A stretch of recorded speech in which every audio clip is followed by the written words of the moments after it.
Irmãos, bom dia.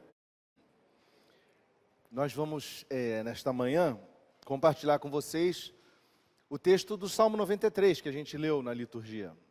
É a mensagem do Senhor para nós nesta manhã, e eu quero começar lendo, ou melhor, relendo o Salmo 93. Você pode acompanhar aí. E diz assim o Salmo: o poder e a majestade de Deus. Reina o Senhor, revestiu-se de majestade. De poder se revestiu o Senhor e se cingiu.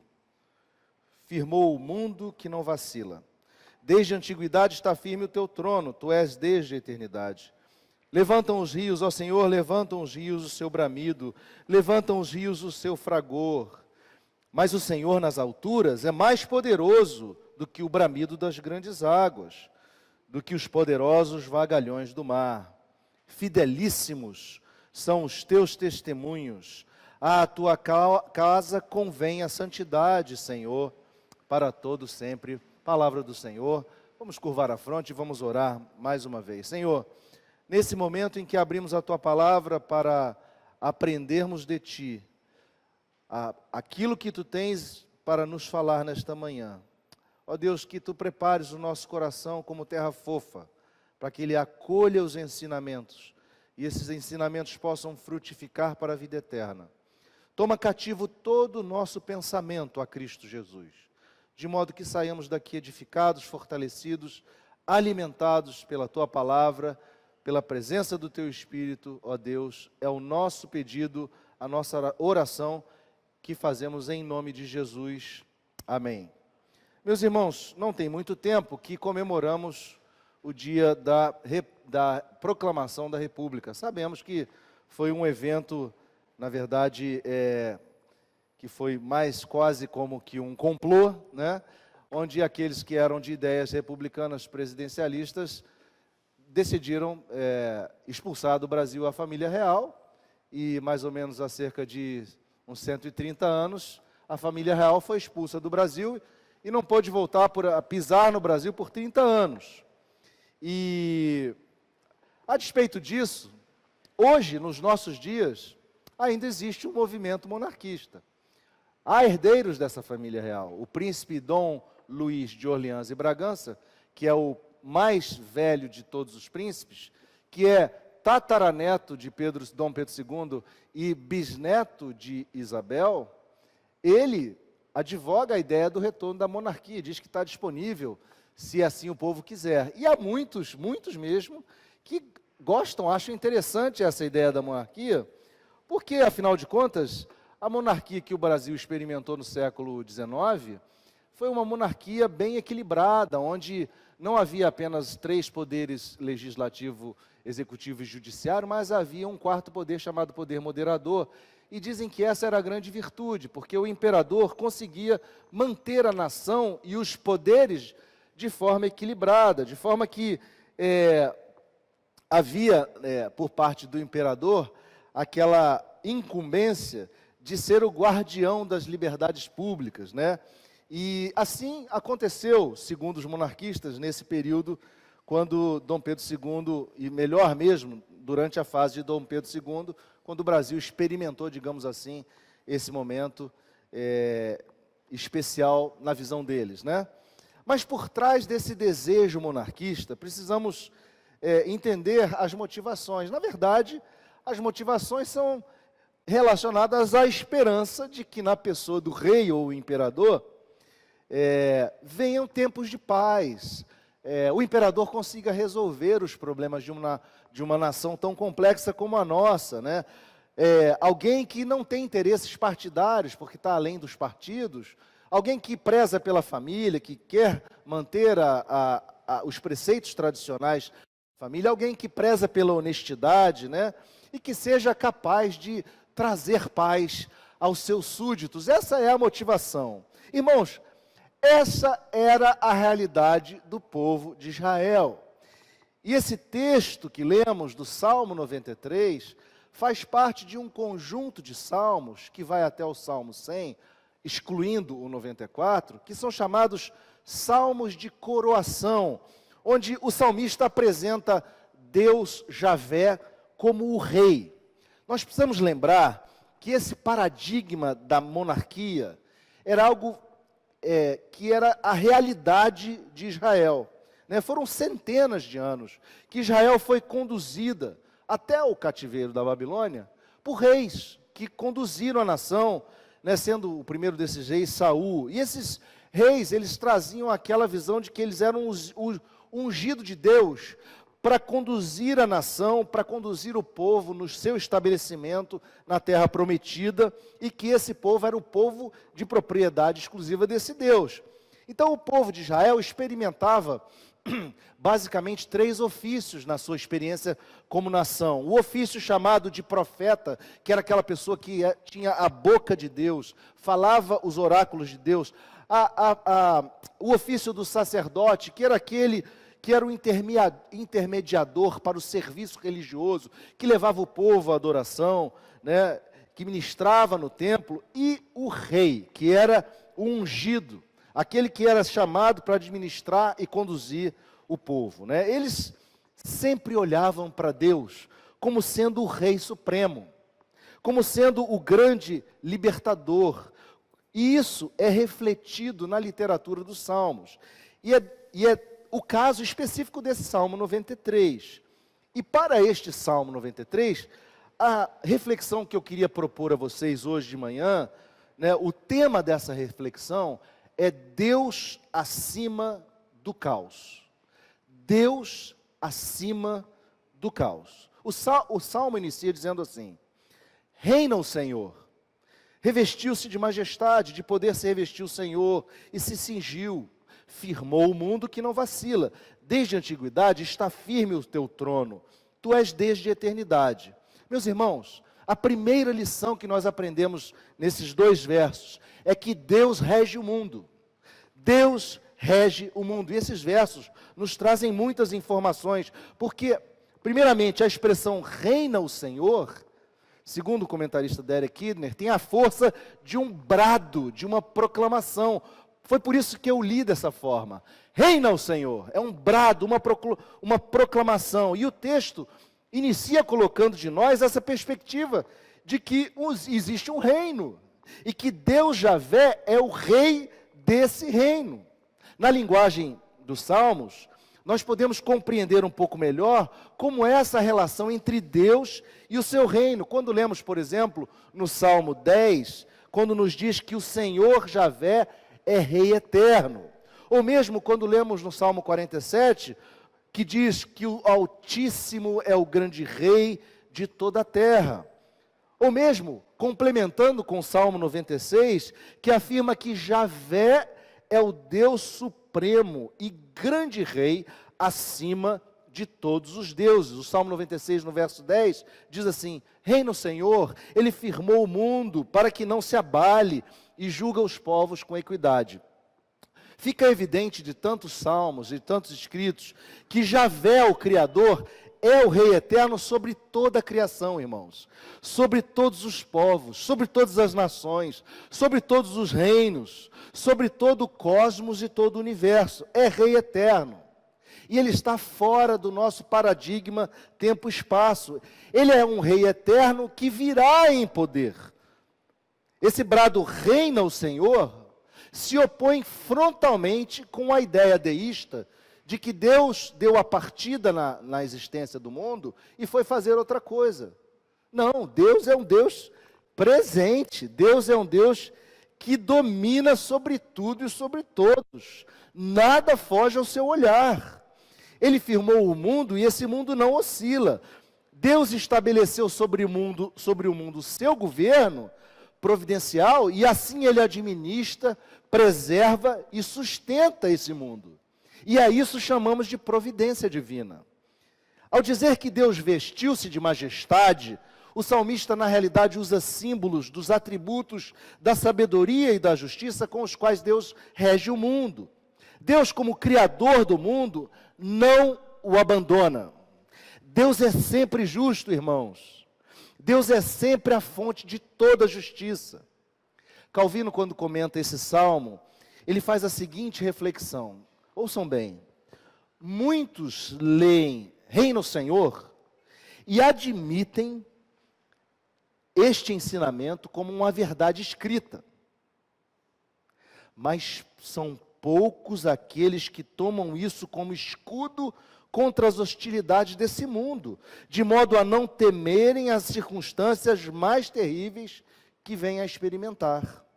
O Salmo fala sobre um trono firme, que existe desde a eternidade. A palavra trono traz essa ideia de retidão, a retidão de Deus no exercício do seu governo sobre todos.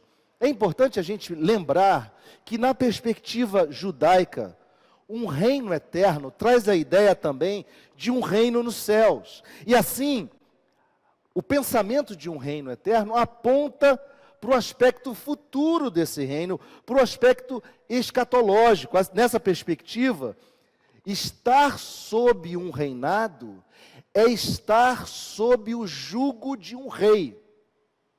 Na perspectiva judaica, estar sob um reinado é dizer: Deus, Javé, é o único rei.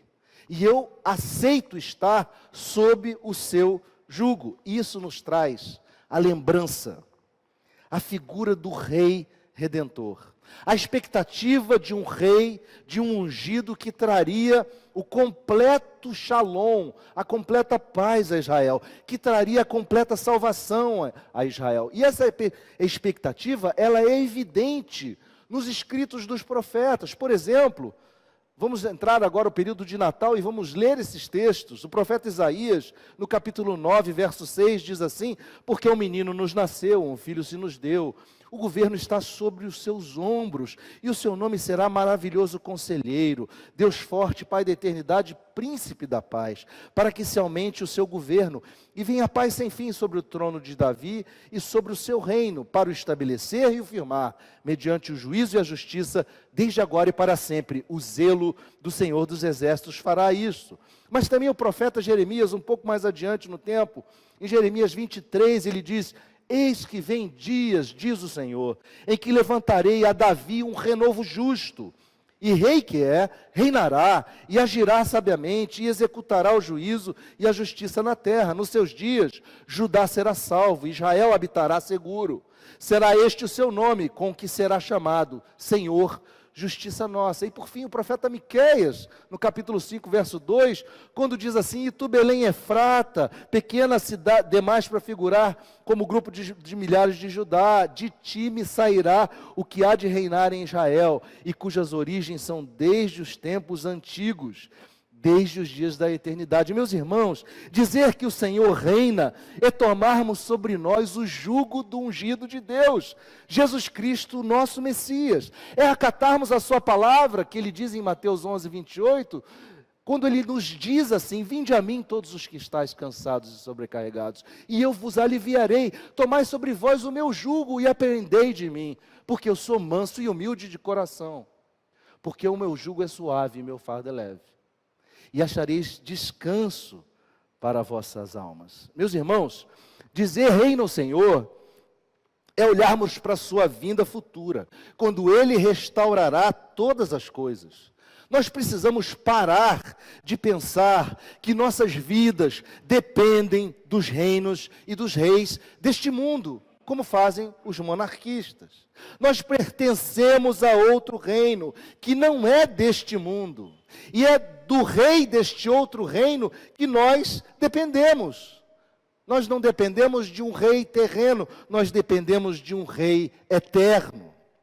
Se os reinos desse mundo se abalam, nós seguimos firmes, olhando para o autor e consumador da nossa fé, pois o reino do qual fazemos parte não oscila, mas está firmado desde a eternidade. E este ensinamento, meus irmãos, em que cremos que reina o Senhor, ele nos leva ao cenário que o Salmo nos apresenta, que no verso 3 nos diz: levantam os rios, ó Senhor, levantam os rios o seu bramido, levantam os rios o seu fragor, mas o Senhor nas alturas é mais poderoso do que o bramido das grandes águas, do que os poderosos vagalhões do mar. E aqui vem o nosso segundo ensinamento, nossa segunda lição: Deus é mais poderoso que o caos.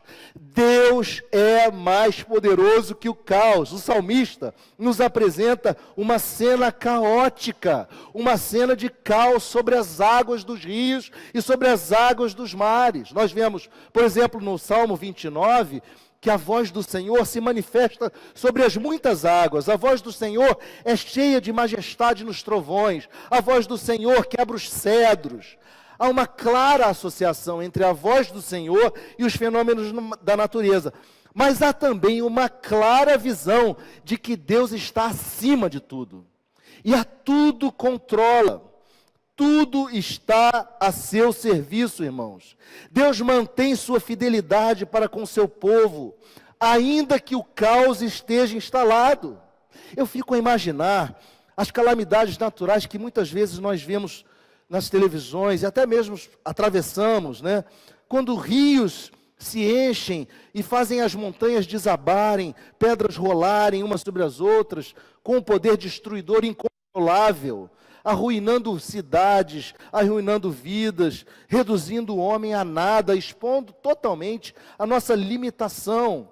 Eu fico imaginando aquelas ondas de 30 metros de altura que varrem os oceanos e que sacodem navios cargueiros de 200 metros de comprimento para lá e para cá, como se fossem uma folha de papel. Eu fico imaginando as ondas gigantescas dos tsunamis que bateram sobre a terra. E eu recentemente ouvi a história dos eventos terríveis que aconteceram em 1º de novembro de 1755, lá em Lisboa, quando a cidade foi devastada por um terremoto. Ela foi devastada por um terremoto acompanhada de um tsunami.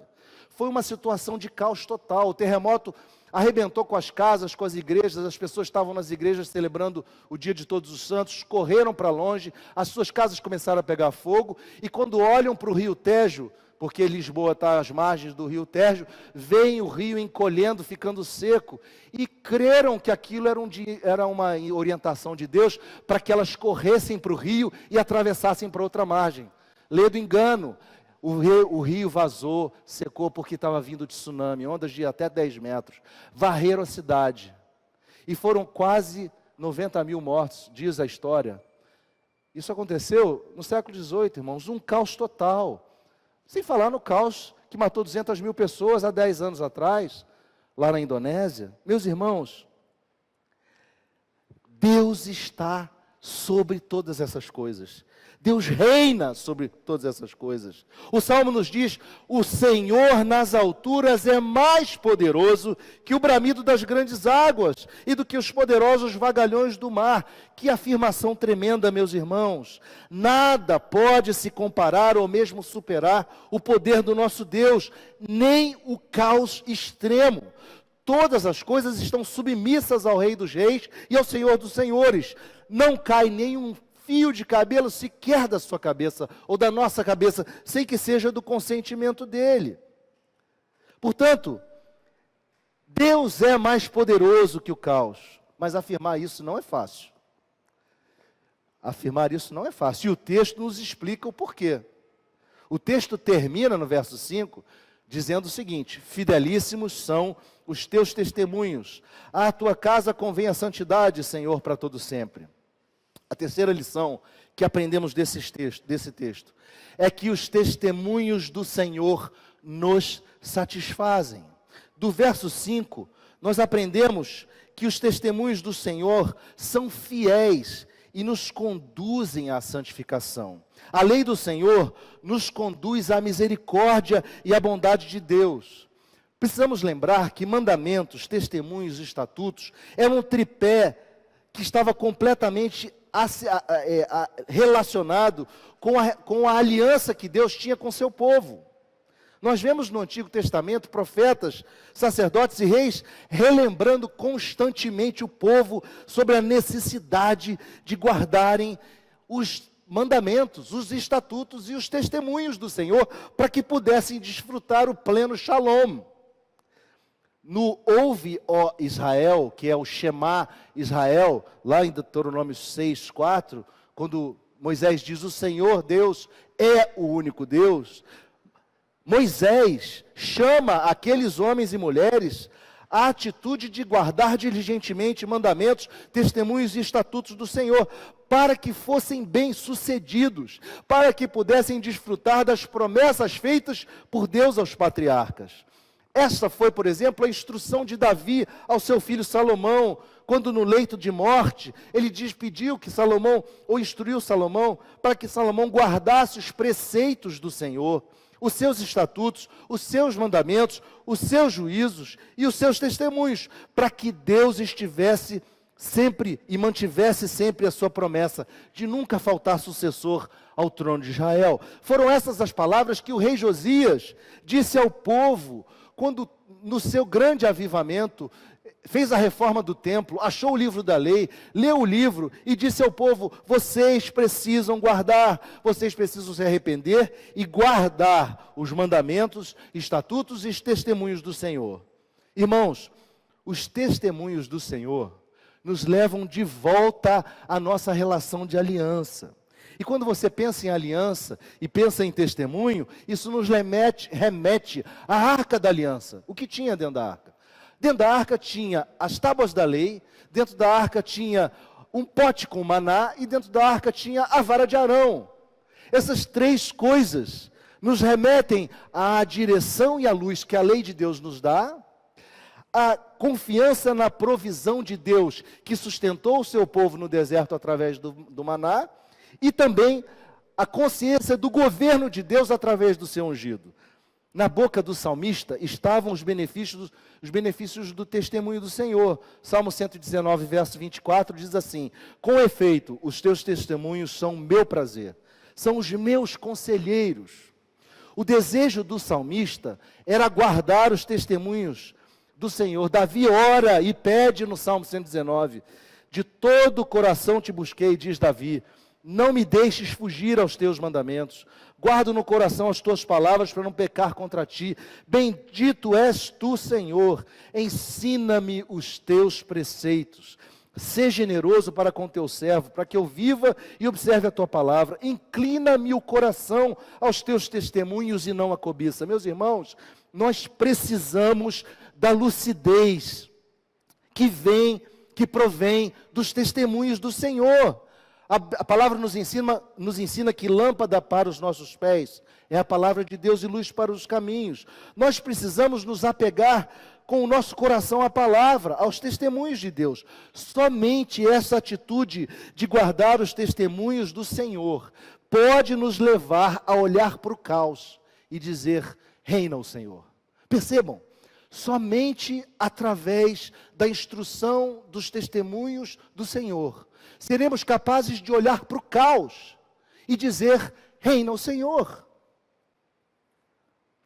Se você e eu atravessamos rios tumultuados, águas agitadas, vagalhões da vida que nos sacodem de lá para cá, que nem aquele navio que eu comentei, nós precisamos manter a nossa confiança nos testemunhos do Senhor.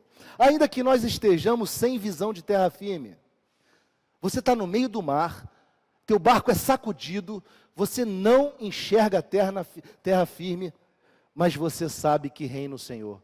Porque os testemunhos do Senhor que estão plantados no seu coração vão dizer a você que Deus está acima do caos.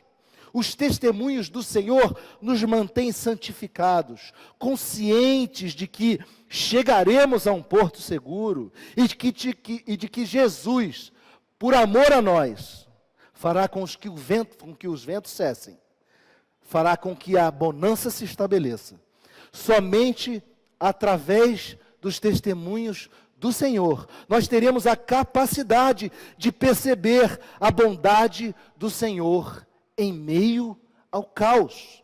Eu queria concluir lembrando desses monarquistas que sonham com algum soberano, rei, imperador, que traga de volta ao Brasil esse estado de tranquilidade, ou esse estado de justiça, ou de equidade, ou de tranquilidade para a nossa terra. Eles estão presos a uma expectativa meramente humana. Nós precisamos entender a dimensão de que o reino de Deus, que Este reino de Deus transcende reinos e poderes humanos, transcende planos e projetos humanos. Precisamos colocar sobre nossos ombros o jugo do Rei, que é Cristo, o Rei dos Reis, o Senhor dos Senhores. Por quê? Porque o jugo dele é suave. O seu fardo é leve. Nós precisamos viver sob o governo de Cristo, sabendo que Ele conduzirá a história para um fim de justiça, um fim de retidão, e há de restaurar toda a essência do Shalom. Há de restaurar paz eterna, gozo eterno, vida sem dor, sem sofrimento, sem lágrimas, sem morte.